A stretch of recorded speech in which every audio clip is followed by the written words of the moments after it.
Hello everyone, welcome to the fourth part of chapter 3. Today we'll discuss about exercise 3.1. So let's get started. So in the first question we are given state true or false. तो देखते हैं क्या है. पहला question, all natural numbers have minimum 2 factors. तो हर एक natural number का minimum कम से कम 2 फैक्टर है. क्या ये ट्रू है? वैसे देखने में तो पहले झलक में शायद तुम लोग को भी ये ट्रू रहेगा, लेकिन नेचुरल नंबर स्टार्ट कहाँ से होता है? 1 से. और 1 का कितना फैक्टर होता है? हम लोगों ने पढ़ा ही था 1 का सिर्फ एक ही फैक्टर होता है, 1 खुद. तो 2 फैक्टर तो नहीं है 1 का, तो ये बन गया हमारा फॉल्स स्टेटमेंट. नेक्स्ट स्टेटमेंट देखते हैं, all prime numbers have only 2 factors. हर एक प्राइम नंबर का सिर्फ 2 ही फैक्टर है. ये बिल्कुल ट्रू है क्योंकि प्राइम नंबर के डेफिनेशन में भी यही दिया हुआ था. Next, all prime numbers are odd. देखो, all prime numbers are odd. पहला प्राइम नंबर क्या है जो हम लोगों ने पढ़ा था? पहला प्राइम नंबर है 2, जो कि एक इवन नंबर है. हाँ, 2 के अलावा कोई और इवन प्राइम नंबर हमें नहीं मिलेगा, लेकिन एक तो है ना, तो all prime numbers are odd तो नहीं बोल सकते, एक तो इवन भी है, तो ये स्टेटमेंट भी हमारा हो जाएगा फॉल्स. ओके, चलो नेक्स्ट स्टेटमेंट देखते हैं, a composite number is always a product of 2 prime numbers. क्या एक कॉम्पोजिट नंबर हमेशा 2 प्राइम नंबर्स का प्रोडक्ट होगा? देखो, प्रोडक्ट तो नहीं होगा. एडिशन एंड सब्ट्रैक्शन हम लोग करके दिखा सकते हैं, लेकिन प्रोडक्ट नहीं दिखा सकते, तो ये भी हमारा क्या होगा? फॉल्स स्टेटमेंट ही होगा. Next, there are natural numbers which have no factor at all. तो ऐसा नेचुरल नंबर है क्या जिसका कोई फैक्टर ही नहीं है? नेचुरल नंबर स्टार्ट कहाँ से होता है? 1 से. 1 का भी फैक्टर है, 2, 3 इन सब का तो फैक्टर है ही है. तो क्या हो गया? ये भी एक फॉल्स स्टेटमेंट हो गया, है ना? समझ में आ रहा है ना? चलो नेक्स्ट स्टेटमेंट देखते हैं, a composite number has minimum 3 factors. Composite number का कम से कम 3 फैक्टर है. तो ये तो ट्रू है, कम से कम तो 3 है ही, इसलिए तो ये कॉम्पोजिट हुआ. अगर 2 होता तो वो प्राइम कहलाता. तो ये हो गया हमारा true statement. Next, A prime number can be even. हाँ, ये तो मैंने यहीं पे बोल दिया था, क्योंकि प्राइम नंबर 2 जो है वो इवन नंबर है, तो एक ही इवन प्राइम नंबर है और वो है 2. और यहाँ पे वही बोला क्या है कि प्राइम नंबर इवन हो सकता है. हाँ, हो सकता है क्योंकि 2 प्राइम नंबर है, तो ये भी हो गया ट्रू स्टेटमेंट. और लास्ट वाला स्टेटमेंट देखते हैं, the sum of 2 prime numbers is always prime. Sum of 2 prime number is always prime. तो इस स्टेटमेंट को वेरीफाई करने के लिए तुम कोई सा भी 2 प्राइम नंबर ले लो, जैसे कि 5 और 7. अगर 5 + 7 करेंगे तो आंसर कितना आएगा? 12 आएगा. क्या ये प्राइम नंबर है? नहीं है, तो ये स्टेटमेंट गलत है, ये एक फॉल्स स्टेटमेंट है. हाँ, किसी के लिए हो भी सकता है, जैसे कि 2 + 3 5 आ रहा है, लेकिन किसी के लिए भी अगर नहीं है तो हम लोग ये तो बोल नहीं सकते ना कि the sum of 2 prime number is always तो नहीं बोल सकते, क्योंकि यहाँ पे मैंने एग्जांपल दे ही दिया है. अगर 5 और 7 का हम लोग सम लेंगे तो 12 आएगा, जो कि एक कॉम्पोजिट नंबर है. तो चलो, ये हमारा 1 नंबर का आंसर कंप्लीट हो गया. 2 नंबर में देखते हैं क्या है, फाइंड द फैक्टर्स ऑफ. तो फैक्टर्स फाइंड करने का तरीका तो मैंने समझा ही दिया था वार्म अप एक्सरसाइज में ही, लेकिन यहाँ पे कुछ बड़ा नंबर दिया हुआ है, तो मैं बी नंबर तुम लोग को दिखा देता हूँ. आई होप ए नंबर तुम लोग कर ही लोगे, टेक्निक तुम लोग को पता ही है. सो जो बी नंबर में हमें नंबर दिया हुआ है वो है 312. तो स्टार्ट तो 1 × 312 से ही होगा. चलो, फिर अभी हम लोग डिविजिबिलिटी टेस्ट जो मैंने लास्ट पार्ट में तुम लोग को सिखाया था उसका थोड़ा सा इस्तेमाल करके देखेंगे और निकालेंगे फैक्टर्स को. चलो, ये एक इवन नंबर है, तो ये तो 2 से होगा ही मल्टीप्लाई, मतलब 2 का फैक्टर तो होगा, इसका फैक्टर तो 2 होगा ही, 2 का मल्टीपल ये होगा 312. सो 2 × कितना होगा? 156 = 312. इसका आधा होगा, है ना? चलो नेक्स्ट, डिविजिबिलिटी टेस्ट में मैंने 3 का डिविजिबिलिटी सिखाया था तुम लोग को. 3 के डिविजिबिलिटी के लिए हम लोग क्या करते थे? सम ऑफ द डिजिट्स लेते थे. तो 3 + 1 कितना होगा? 4. 4 + 2 कितना होगा? 6. क्या 6 3 से डिवाइड होता है? हाँ, होता है. तो 312 भी 3 से डिवाइड होगा, मतलब 3 × समथिंग = 312 होगा. तो 3 × कितना होगा? 3 × 104 = 312. देखा स्टूडेंट्स? तो क्योंकि बड़ा नंबर है इसलिए मैंने डिविजिबिलिटी टेस्ट का फायदा उठा रहा हूँ यहाँ. चलो नेक्स्ट, 4 का डिविजिबिलिटी टेस्ट क्या था? 4 का डिविजिबिलिटी टेस्ट था कि लास्ट के अगर 2 डिजिट डिवाइड हो रहा है तो ये पूरा नंबर ही 4 से डिवाइड हो जाएगा. क्या लास्ट का 2 डिजिट 4 से डिवाइड हो रहा है? 12 है लास्ट में, 4 3 जा 12 होता है, हाँ 4 से हो रहा है, मतलब 312 भी 4 से डिवाइड होगा, मतलब 4 इंटू समथिंग इक्वल क्या होगा 312 होगा, तो 4 इंटू 78 होगा 312। समझ में आया स्टूडेंट्स? ओके, नेक्स्ट 4 के बाद 5 से, 5 के लिए डिविजिबिलिटी टेस्ट क्या था, लास्ट में 0 या फिर 5 होना चाहिए, यहाँ पे तो 2 है, तो 5 से ये डिवाइड नहीं होगा। 6 से होगा क्या, 6 का डिविजिबिलिटी टेस्ट क्या था, अगर 2 और 3 से हो रहा है तो 6 से भी जरूर होगा, तो यहाँ पे हमें पता चल गया है कि ये 6 से होगा, तो 6 इंटू कितना होगा 52 इक्वल 312, है ना। चलो नेक्स्ट 6 के बाद 7 से, 7 की डिविजिबिलिटी टेस्ट की हमें जरूरत नहीं है, दिया नहीं है तुम लोग के बुक में, तो 7 से अगर डिवाइड करके देखो तो ये डिवाइड नहीं होगा, तो 7 से ये डिवाइड नहीं जाएगा। फिर तीनों नंबर ही, ये जो 312 है ये 8 से डिवाइड होता है, तो चलो, और 4 और 2 से हो रहा है तो इसलिए भी 8 से होगा ही, तो 8 इंटू 39 इक्वल टू 312, ठीक है। फिर 9 का डिविजिबिलिटी टेस्ट क्या था, सम ऑफ द डिजिट था, तो सम ऑफ द डिजिट 6 निकला था, और 6 जो है 9 से डिवाइड नहीं होता है, तो ये 312 भी 9 से डिवाइड नहीं होगा, तो ये 9 का मल्टीपल तो नहीं होगा। 10 का भी नहीं होगा क्योंकि लास्ट में 0 नहीं है। 11 का भी नहीं होगा क्योंकि अगर हम दोनों इसका ऑल्टरनेटिव नंबर्स का सम ले 3 + 2 5, 5 से 1 माइनस करेंगे तो 4 आएगा, तो जो 11 का डिविजिबिलिटी टेस्ट का रूल था, या तो 0 आना चाहिए या फिर 11 का मल्टीपल आना चाहिए था। चलो 11 से भी नहीं होगा, 12 से होगा, तो 12 इंटू 26 इक्वल टू 312, है ना। और लास्ट में 13 से होगा, 13 into 24 equal to 312। So last में तुम लोग लिख दो देयरफॉर फैक्टर्स ऑफ 312 आर, तो यहाँ से शुरू करेंगे और ऐसे यू शेप में इन सबको लिख देंगे। चलो इसको लिख लो। नेक्स्ट सी नंबर में 120 दिया हुआ है, जो कि तुम I hope you can do it very easy, okay, ये बहुत ही इजी है। डी नंबर मैं करके दे देता हूँ तुम लोग। डी नंबर में 356 दिया हुआ है, तो फर्स्ट तो स्टार्टिंग 1 इंटू 356 से ही होगा। ये एक इवन नंबर है, तो ये ऑब्वियसली 2 का मल्टीपल होगा, सो 2 इंटू 170, इसका आधा 178 इक्वल टू 356, ठीक है। फिर 3 से जाएगा कि नहीं जाएगा इसका सम देख लेते हैं। 3 + 5 8, और 8 + 6 14, और 14 जो है 3 से डिवाइड नहीं जाता है, तो ये 3 का मल्टीपल नहीं होगा।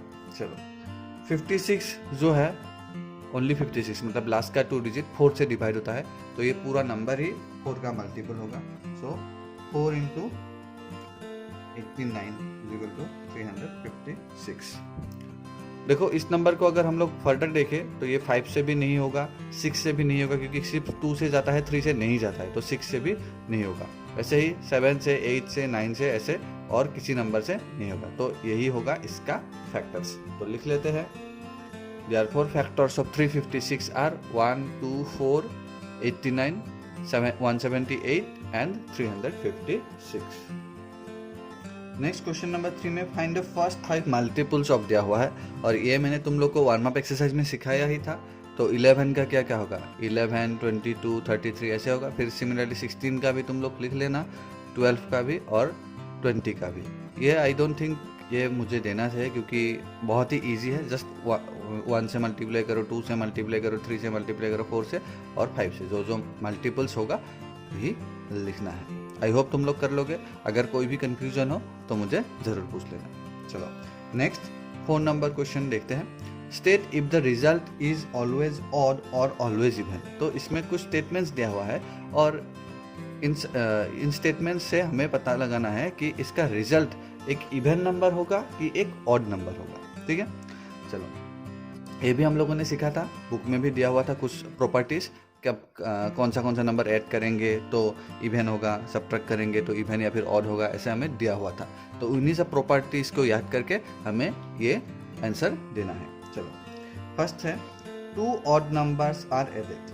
अगर हम लोग दो ऑड नंबर को ऐड करें, अच्छा एक बात और मैं बता दूं, अगर तुम लोग को प्रॉपर्टीज याद ना हो तो तुम लोग दिमाग में कोई भी दो ऐसा चुटकू सा ऑड नंबर दिमाग में रिमाइंड कर लेना और उसको प्लस करके देख लेना। देखो, 2 ऑड नंबर्स आर एडेड, अगर दो ऑड नंबर को ऐड करो तो दो ऑड नंबर समझ लो 3 और 5, इसको अगर ऐड करेंगे तो 3 + 5 आंसर कितना आता है?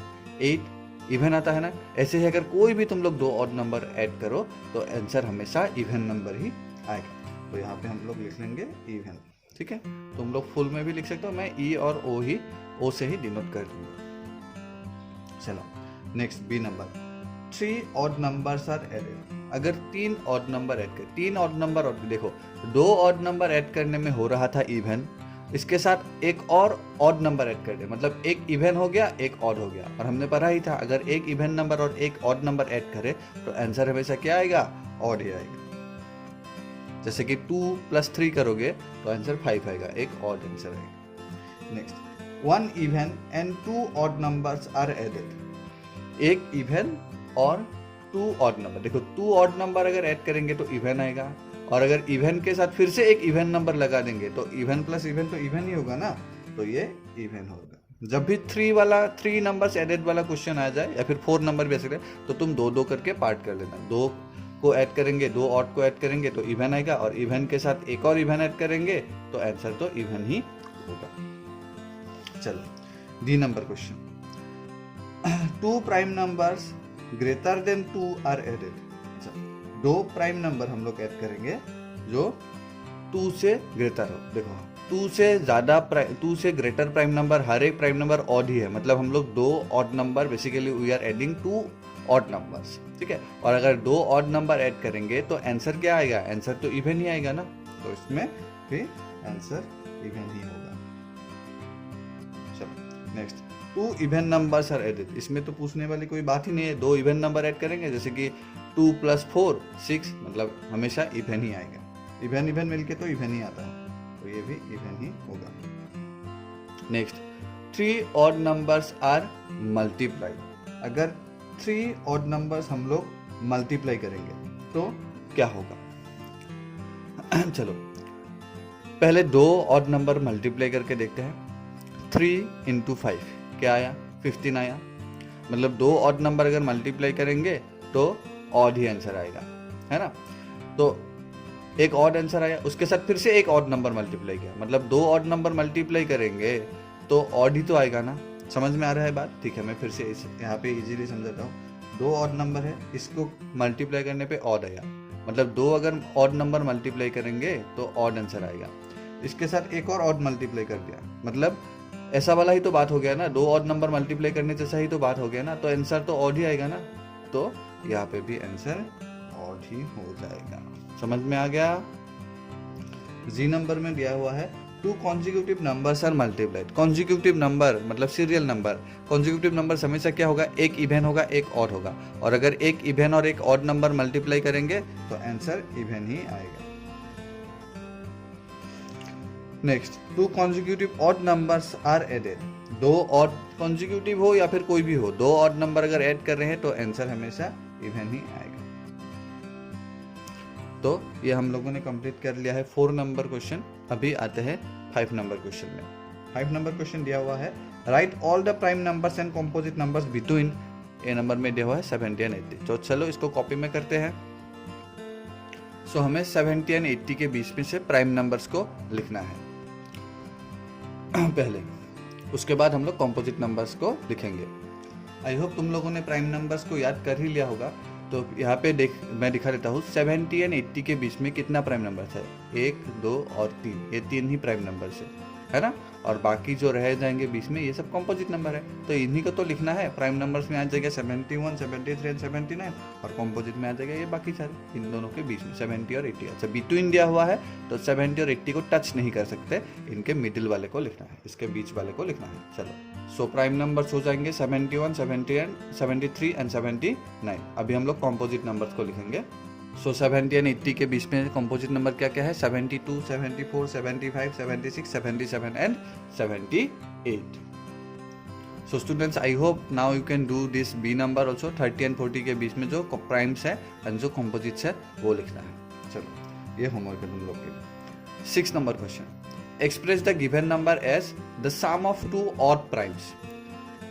इस नंबर को 50 नंबर को sum of 2 odd primes, 2 odd prime, odd prime मतलब 2 को नहीं कंसीडर करना है, 2 से बड़ा नंबर होना चाहिए, तो 2 ऑड प्राइम का सम के हिसाब से दिखाना है हमें। तो ऐसे बहुत सारे पेयर्स है जिससे हम लोग इसको 50 बना सकते हैं, तो लिखते हैं इसको। सो तुम लोग ऐसे लिखो 6a का 1, 50 इज इक्वल टू 13 प्लस 37। देखो 13 और 37 ये तो क्या है, ऑड प्राइम नंबर्स हैं, यहाँ पे कुछ भी नंबर नहीं लिख सकते, ऑड प्राइम नंबर्स लिखना पड़ेगा जिसका सम 50 होगा। तो ऐसा सिर्फ 13 और 37 नहीं है, 19 और 31 भी होगा, तो 19 प्लस 31 भी लिख सकते हो, वो भी करेक्ट आंसर है और ये भी करेक्ट आंसर है। बस हमें करना क्या है, 2 ऑड प्राइम नंबर्स को मिला के 50 बनाना है। समझ में आ गया? सो बी नंबर तुम लोग के लिए होमवर्क है, कोशिश करना इसको करने के लिए। चलो बी नंबर मतलब 2 नंबर, अभी बी नंबर में आते हैं। The difference of 2 odd primes. अभी क्या करना है, इस 24 को 2 ऑड प्राइम के डिफरेंस हमें दिखाना है कि 2 नंबर्स को, 2 ऑड प्राइम नंबर्स को माइनस करने में 24 आंसर है। सिमिलरली 6 भी है, तो मैं एक करके देता हूँ, दूसरा वाला तुम लोग के लिए होमवर्क होगा।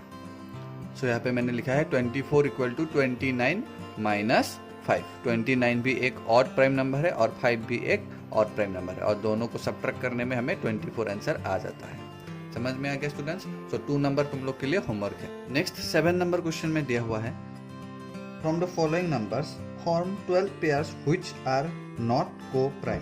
तो यहाँ पे कुछ नंबर्स दिया हुआ है, तो इनमें से हमें पेयर्स फॉर्म करना है। पेयर्स मीन्स 2 नंबर्स हमें सिलेक्ट करना है जो कि नॉट को प्राइम होगा। तो को प्राइम मतलब तो याद होगा ही तुम लोग को, जिसका कोई कॉमन फैक्टर नहीं हो। तो नॉट को प्राइम मतलब कॉमन फैक्टर होना चाहिए, को प्राइम नहीं होना चाहिए, मतलब ऐसा वाला नंबर हमें फाइंड करना है। तो चलो इसको कॉपी में करते हैं। सो आप लोगों को मैं अच्छे से समझा सकूँ इसलिए मैंने नंबर्स को यहाँ पे लिख लिया है। आप लोग को यहाँ पे नंबर्स को लिखने की जरूरत नहीं है, डायरेक्टली पेयर्स को लिख सकते हो, ठीक है। तो ये सब नंबर्स हैं, तो पहले हम लोग इस नंबर से स्टार्ट करेंगे। तो 2 को लिख लो पहले। तो 2 के साथ ऐसा कौन सा नंबर होगा जो कि को प्राइम नहीं होगा? तो 2 के साथ ऐसा नंबर होने के लिए 2 का मल्टीपल होना पड़ेगा, तभी तो को प्राइम नहीं होगा। सो 2 का मल्टीपल क्या होगा? 4 है क्या? हाँ है। तो 2 और 4 एक पेयर बन गया। तो ऐसे तुम लोग पेयर को ऐसे लिख सकते हो, ठीक है, ब्रैकेट के अंदर कॉमा लेके। या फिर तुम लोग 2 और 4 ऐसे भी लिख सकते हो, लेकिन आई थिंक ये वाला ज़्यादा आसान रहेगा तुम लोग। फिर नेक्स्ट वाला पेयर भी हम लोग स्टार्टिंग 2 से ही करेंगे। तो देख लेते हैं पहले है कि नहीं, अगर है तभी लिखेंगे। तो 2 एक तो पहला नंबर हो गया, 4 लिख लिया। 7 क्या 2 का मल्टीपल है? नहीं है। 9 क्या है? नहीं है। 10 हाँ है, 2 5 10। तो 2 और 10 को प्राइम नहीं है, तो ये वाला पेयर हमारे लिए बन जाएगा। तो 2 और 10 हो गया। फिर क्या 12 के साथ होगा? हाँ बिल्कुल होगा। तो 2 और 12 भी होगा, क्योंकि 2 6 12 होता है। फिर क्या 15 के साथ होगा? नहीं होगा। और 22 के साथ होगा, क्योंकि 2 × 11 22 होता है। तो 2 और 22 भी एक पेयर हो जाएगा।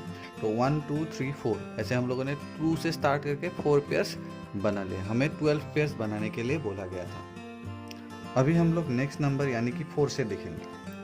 4 और 2 तो हम लोगों ने लिख ही लिया है, तो अभी नेक्स्ट वाले से देखते हैं। 4 और 7 क्या 7 4 का मल्टीपल है? नहीं है। 9 नहीं है। 4 और 10 देखो 10 मल्टीपल तो ले हैं, लेकिन दोनों का कॉमन फैक्टर 2 2 है ना। 2 2 = 4, 2 5 = 10। तो 4 और 10 क्या होगा? Not coprime. तो 4 और 10 लिख लो, ठीक है। नेक्स्ट 4 और 12 हाँ ये भी बिल्कुल होगा, क्योंकि 4 1 = 4 होता है और 4 3 = 12 होता है। तो 4 और 12 भी बन जाएगा, ठीक है। नेक्स्ट क्या होगा? 4 और 22 भी होगा, क्योंकि दोनों का कॉमन फैक्टर होगा 2। तो 4 और 22 भी एक नॉट को प्राइम वाला पेयर होगा। फिर 7 से देखो क्या कोई ऐसा नंबर है जिसका कॉमन फैक्टर 7 हो? तो ऐसा नंबर यहाँ पे है ही नहीं, ठीक है। नेक्स्ट 9 से देखते हैं। तो 9 के साथ तो 2 4 और 7 होगा नहीं। क्या 10 होगा? नहीं होगा। 12 अच्छा 12 और 9 में कॉमन क्या है? दोनों ही 3 से डिविजिबल है ना। तो 9 और 12 तो बन जाएगा। फिर 9 और 15 भी बन जाएगा, क्योंकि दोनों ही 3 से डिविजिबल है। 3 3 = 9, 3 5 = 15। तो 9 और 15 ये वाला पेयर भी हो गया। 22 नहीं होगा 9 के साथ, क्योंकि ये दो को प्राइम बन जाएगी, नॉन को प्राइम नहीं होगा। चलो 9 के साथ हो गया। अभी 10 के साथ देखते हैं। सो 10 के साथ 2 और 10 के साथ 4 हम लोगों ने तो लिख ही लिया है, 2 10 एंड 4 10 ये तो लिख ही लिया है। तो अभी इसके साथ देखते हैं 10 और 12 क्या होगा।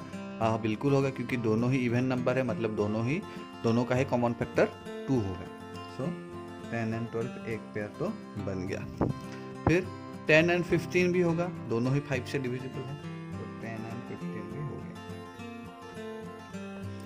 और फिर 10 एंड 22 भी होगा, क्योंकि दोनों इवन है, मतलब दोनों ही 2 से डिविजिबल तो होगा ही।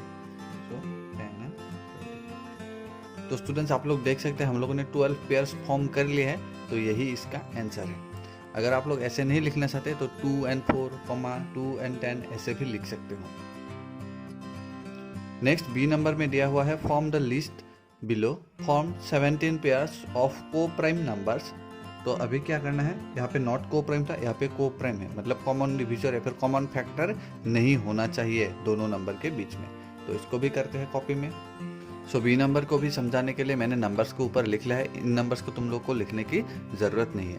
अभी डायरेक्टली हम लोग पेयर्स को फॉर्म करते हैं। तो मेथड वही रहेगा, सबसे पहले पहला वाला नंबर लेंगे 3, है ना। तो 3 के साथ ऐसा कौन सा नंबर होगा जो को प्राइम रहेगा, 3 और 5, हाँ बिल्कुल को प्राइम है ना, दोनों का कोई भी कॉमन फैक्टर नहीं है। तो 3 और 5 एक पेयर बन जाएगा। चलो नेक्स्ट 3 के साथ 6 बनेगा क्या, नहीं बनेगा, क्योंकि इनका दोनों ही नंबर 3 से डिविजिबल है ना। फिर 3 और 7 क्या बनेगा, बिल्कुल बनेगा, क्योंकि कोई भी कॉमन फैक्टर नहीं है इन लोगों का, तो ये भी को प्राइम नंबर हो जाएगा। अगर ये थोड़ा सा तुम लोग को समझने में दिक्कत आ रही है तो प्लीज़ को प्राइम नंबर जब मैंने समझाया था वो वाला पार्ट जाके देख लो, एक बार समझ में आ जाएगा। वैसे बहुत ही ईजी है ये। फिर 3 और 12 ये भी नहीं होगा, क्योंकि 3 और 12 का कॉमन फैक्टर हो जाता है 3 से डिवाइड जाता है, और ये भी 3 4 12 होता है। फिर क्या 18 होता है, नहीं होता है। फिर 24 भी नहीं होता है, क्योंकि ये भी इन दोनों का भी कॉमन फैक्टर 3 रहेगा। 25 हाँ ये होगा, क्योंकि इन दोनों का कोई भी कॉमन फैक्टर नहीं है ना। तो 3 से ये तीनों ही नंबर आ गया हमारे पास। अभी हमें कौन सा नंबर से देखेंगे, अभी हम लोग देखेंगे 5 से। सो 5 और 3 तो हम लोगों ने ऑलरेडी लिख ही लिया है। 5 और 6 क्या होगा, हाँ अभी कॉन्जिक्यूटिव नंबर्स तो को प्राइम होते ही है, तो 5 और 6 हो गया। फिर 5 और 7 होगा क्या, बिल्कुल होगा, इन दोनों का भी कोई भी कॉमन फैक्टर नहीं है। फिर 5 और 12 ये भी होगा। फिर देखते हैं 5 एंड 18 ये भी को प्राइम नंबर ही होंगे, क्योंकि इन दोनों का भी कोई कॉमन फैक्टर नहीं है। फिर 5 एंड 24 ये भी होगा, क्योंकि इन दोनों का भी कॉमन फैक्टर नहीं है। क्या 5 एंड 25 होगा, नहीं होगा, क्योंकि दोनों 5 से 5 1 5 और 5 5 25 दोनों 5 से डिविजिबल है। तो ये 5 एंड 25 को प्राइम नंबर नहीं है, तो इसलिए इस लिस्ट में तो आएगा नहीं। सो 5 के बाद हम लोग अभी देखेंगे नेक्स्ट नंबर यानी 6 से। तो 6 और 7 देखो सीरियल नंबर्स, मतलब कॉन्जिक्यूटिव नंबर्स अगर दिया हुआ है तो वो तो को प्राइम होंगे ही। तो 6 और 7 एक पेयर बन गया। नेक्स्ट 6 और 12 क्या बनेगा, नहीं बनेगा, क्योंकि दोनों का ही कॉमन फैक्टर रहेगा, और 12 6 का मल्टीपल भी है। सिमिलरली 18 भी नहीं बनेगा, 24 भी नहीं बनेगा, और 25 ये बिल्कुल होगा, क्योंकि 6 एंड 25 का कोई भी कॉमन फैक्टर नहीं होता है। नेक्स्ट हम लोग देखेंगे 7 से। तो 7 से देखते हैं 7 और 12 क्या को प्राइम होगा, बिल्कुल होगा, कोई भी कॉमन फैक्टर नहीं है। 7 और 18 ये भी होगा, तो 7 एंड 18 भी लिख लो। 7 एंड 24 होगा क्या, बिल्कुल होगा भैया, क्योंकि 7 एंड 24 का भी कोई भी कॉमन फैक्टर नहीं है। 7 एंड 25 ये भी हो जाएगा। तो 7 से भी हम लोगों ने इसको कंप्लीट कर लिया है। अभी हम लोग देखेंगे नेक्स्ट नंबर से यानी 12 से। तो 12 से देखो 12 और 18 क्या होगा, दोनों इवन नंबर से एटलीस्ट 2 तो दोनों का ही कॉमन फैक्टर रहेगा। 12 और 24 भी नहीं होगा, क्योंकि दोनों ही इवन नंबर है फिर से, और 12 2 जा भी 24 होता है। 12 और 25 होगा क्या, ये बिल्कुल होगा, क्योंकि इन दोनों में कोई भी कॉमन फैक्टर नहीं रहेगा। तो 12 एंड 25 एक पेयर बनेगा इस लिस्ट में। इसके बाद हमारे पास है 18, तो 18 के साथ कौन सा पेयर बनेगा? 18 के साथ नेक्स्ट नंबर देखो 24 है, लेकिन दोनों इवन नंबर है, तो एटलीस्ट 2 तो कॉमन फैक्टर रहेगा, तो 18 और 24 नहीं होगा। क्या 25 होगा? 18 और 25 बिल्कुल होगा, क्योंकि कोई भी कॉमन फैक्टर नहीं है, तो 18 से भी कंप्लीट हो गया। अभी नेक्स्ट हम लोग देखेंगे 24 से, तो इसका एक ही ऑप्शन है 24 एंड 25 ये होगा, क्योंकि ये दोनों कॉन्जिक्यूटिव नंबर्स है। तो अभी देख लो क्या 17 पेयर्स बन गए? हाँ, हम लोगों ने 17 पेयर्स कंप्लीट कर लिए हैं, 17 pairs of coprime numbers. Next 8 number में हमारे पास है मैच द फॉलोइंग, तो इसमें 2 कॉलम्स दिए गए हैं, इसमें कुछ नंबर्स दिया है डिविजिबल बाय 2, और इसमें जो है रूल्स दिया हुआ है। तो हमें बस इधर से देखना है, टेस्ट से देखो इस वाले टेस्ट में कौन सा नंबर होना चाहिए, कौन सा नंबर डिविजिबल होना चाहिए। तो देखो पहले में क्या दिया हुआ है, number is divisible by both 2 and 3। अगर एक नंबर दोनों 2 एंड 3 से डिवाइड हो तो वो किससे डिवाइड होता था? टेस्ट याद है ना तुम लोग को? तो वो 6 से डिवाइड होता था, है ना। तो यहाँ पे 6 कहाँ है? इस नंबर पे A5 पे है, तो इस वाले में A5 आ जाएगा, तो इसमें तुम लोग A5 लिख लो। ऐसे लाइन दे के मैच करना आई थिंक इस वाले टेबल में थोड़ा सा प्रॉब्लमेटिक होगा, इसलिए मैंने नंबर्स को ही लिख दिया, क्योंकि यहाँ पे सीरियल नंबर दिया ही हुआ है, तो ये वाला ऑप्शन जाएगा A5 के साथ। Next, the difference of the sum of the digits in odd places and the sum of the digits in even places is 0 और डिविजिबल बाय 11। तो ये किसका प्रॉपर्टी था? ये था डिविजिबल बाय 11 का, तुम लोग को याद होगा ही। तो 11 कहाँ पे है इस लिस्ट में? हाँ, A9 में है, तो ये वाला जो होगा ये A9 हो जाएगा, मतलब डिविजिबल बाय 11 का हो जाएगा। यूनिट डिजिट इज 0, 2, 4, 6, 8, मतलब ये क्या है? इवन नंबर्स का बताया जा रहा है, तो ये क्या होगा? डिविजिबल बाय 2, मतलब A1 होगा। समझ में आ गया स्टूडेंट्स? तो मैंने ये 3 कर दिया है, तुम लोग को डिविजिबिलिटी टेस्ट को याद करके इस टेबल को कंप्लीट करना है, ठीक है। यहाँ पे देखना जो है, जैसे कि द यूनिट प्लेस इज 0, तो अगर यूनिट प्लेस 0 था तो डिविजिबल बाय किससे था? तो इसमें से देखना, तो जो भी होगा वो यहाँ पे लिख देना, ओके। नेक्स्ट B नंबर में हमारे पास फिर से एक मैच द फॉलोइंग का टेबल दिया हुआ है, और यहाँ पे नंबर दिया हुआ है, और यहाँ पे किससे डिविजिबल होगा वो वाला हमें बताना है, ठीक है। तो यहाँ पे जो नंबर दिया हुआ है, देखो यहाँ पे डिविजिबल बाय 5 भी दिया हुआ है, एक जो B2 में है। डिविजिबल बाय 5 का जो मैं क्योंकि बता रहा हूँ, ये पहले हम लोग क्योंकि नज़र में आ ही गया है, तो इसको जल्दी पहले ही कर लेते हैं। तो डिविजिबल बाय 5 का प्रॉपर्टी क्या था? लास्ट डिजिट या तो 0 या फिर 5 होना चाहिए। तो इन नंबर्स में से एक ही नंबर में लास्ट डिजिट 5 है ना, तो और बाकी में तो 0 या फिर 5 है ही नहीं, तो ये जो है A1 ये डिविजिबल बाय 5 होगा, तो इसमें A1 होगा, है ना। फिर नेक्स्ट नंबर देखो, इनमें से डिविजिबल बाय 8 का भी एक ऑप्शन है, तो इसमें जो लास्ट 3 डिजिट है 648, ये 8 से डिवाइड होता है, तो ये नंबर जो है डिविजिबल बाय 8 होगा, मतलब यहाँ पे हमें लिखना पड़ेगा A2। नेक्स्ट नंबर देखते हैं, तो अब हमारे पास 2 ही डिविजिबिलिटी बच गया है, divisible by 3 and divisible by 11। Divisible by 3 का क्या था? जब सम हम लोग करेंगे, सम ऑफ द डिजिट्स वो 3 से डिवाइड होना चाहिए, तो इस वाले नंबर का सम ऑफ द डिजिट 3 से डिवाइड नहीं हो रहा है। तुम लोग इस सब नंबर को प्लस करो और देखो क्या 3 से डिवाइड होता है? नहीं होता है। तो इसमें ये वाला भी वेरीफाई कर लेते हैं 11 से डिवाइड होगा कि नहीं होगा। तो ऑल्टरनेटिव नंबर्स को प्लस करो, 4 + 6 10, 10 + 9 19, है ना, 19 हो गया। और यहाँ पे इस वाले को भी प्लस करो, 7 + 5 12, 12 + 7 19, तो 19 - 19 0। तो ये डिविजिबिलिटी ऑफ 11 का प्रॉपर्टी जो था या फिर टेस्ट जो था वो क्या हो रहा है? फॉलो कर रहा है। तो ये A3 इधर आ जाएगा, और लास्ट वाला इसको देखो, इसका सम क्या होगा? 3 से डिवाइड होगा, तो ये A4 जो है डिविजिबल बाय 4 हो जाएगा। नेक्स्ट क्वेश्चन नंबर 9 से ही जो है जो मेन इंटरेस्टिंग पार्ट इस एक्सरसाइज का शुरू होता है, लेकिन ये सब हमें जो डिविजिबिलिटी टेस्ट है ये सब हम लोग का क्लियर होना चाहिए। तो स्टूडेंट्स, ये मैं नेक्स्ट पार्ट में तुम लोग को सिखाऊंगा, 9 से लेके पूरा नेक्स्ट पार्ट में हम लोग इस एक्सरसाइज को कंप्लीट करेंगे। आज तुम लोग होमवर्क को अच्छे तरह से कर लो, अगर कोई भी डाउट हो तो मुझे पूछ लेना। Thank you.